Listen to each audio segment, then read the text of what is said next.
తిరుపతి జిల్లా శ్రీకాళహస్తి ముక్కంటి బ్రహ్మోత్సవాలు కన్నుల పండుగగా జరుగుతున్నాయి.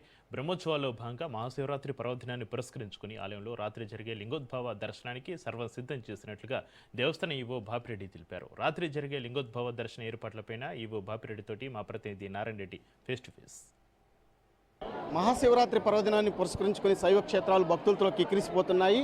వాయులింగ క్షేత్రంగా ప్రసిద్ధి చెందిన శ్రీకాళహస్తీశ్వర ఆలయానికి భక్తులు పెద్ద సంఖ్యలో పోటెత్తుతున్నారు. మనతో పాటు ఆలయ కార్యనిర్వహణాధికారి టి బాపిరెడ్డి మనతో ఉన్నారు. ఆయన అడిగి తెలుసుకుందాం.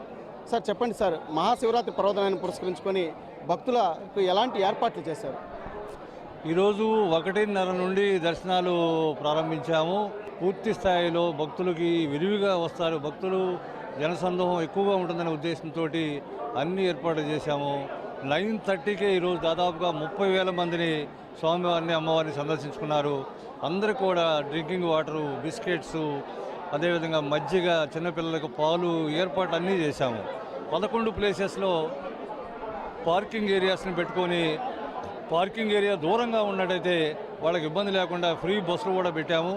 కంటిన్యూగా భక్తులు, సామాన్య భక్తులకి పెద్దపీట వేస్తున్నాం. వివిఐపీలకి స్లాట్లు పెట్టాము. ఆ స్లాట్ ప్రకారమే వాళ్ళని తీసుకొని వస్తున్నాము. సామాన్య భక్తులకి 30-35 నిమిషాల్లో దర్శనాలు కంప్లీట్ చేయాలన్నటువంటి టార్గెట్ తోటి చేస్తూ ఉన్నాం. రాత్రి 11:30 వరకు దర్శనాలు కంటిన్యూ చేస్తాము. ఒక 1.5 అవర్ బ్రేక్ ఇచ్చిన తర్వాత 1 గంటకు మళ్ళీ లింగోద్భవ దర్శనాన్ని చేస్తాం. రాత్రి జరగబోయే లింగోద్భవ దర్శనానికి ఎలాంటి ఏర్పాట్లు చేశారు? లింగోద్భవ దర్శనానికి కూడా పూర్తి స్థాయిలో ఏర్పాట్లు చేసుకున్నాం.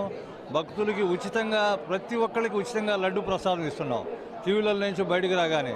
అదేవిధంగా మహిళా భక్తురాలకి, మా స్త్రీలందరికీ కూడా ఒక జాకెట్టు, పసుపు, కుంకుమ, గాజులు కూడా ఆ సెట్ అంతా కూడా మేము వాళ్ళకి సౌభాగ్యంగా ఉండాలని చెప్పి ఉచితంగా ఇస్తున్నాం.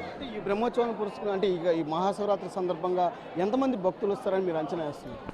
ఈసారి 1,00,000కు పైగా, 1,50,000 దాకా వస్తారని అంచనా వేస్తున్నాము. 9:30కి 30,000 అంటే డెఫినెట్గా 1,25,000 దాకా వస్తారనేది మా అంచనా. తిరుమల శ్రీవారి తర్వాత బ్రహ్మోత్సవాల తరహాలో, తిరుచానూరు తరహాలో కూడా ఈ బ్రహ్మోత్సవాలు నిర్వహిస్తున్నారు. అంటే విద్యుత్ దీపాలు కానీ, ఆ కటౌట్లు కానీ, అది అంటే గత ఏడాదికి ఈ ఏడాదికి కొంత మార్పులు వచ్చినట్టు తెలుస్తుంది సార్.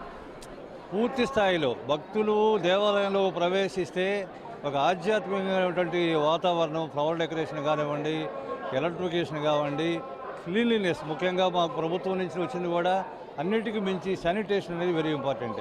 ఎక్కడ ఎటువంటి అపరిశుభ్ర వాతావరణం లేకుండా పూర్తిగా శానిటేషన్ మెయింటైన్ చేస్తూ భక్తులు లోపలికి వెళ్తే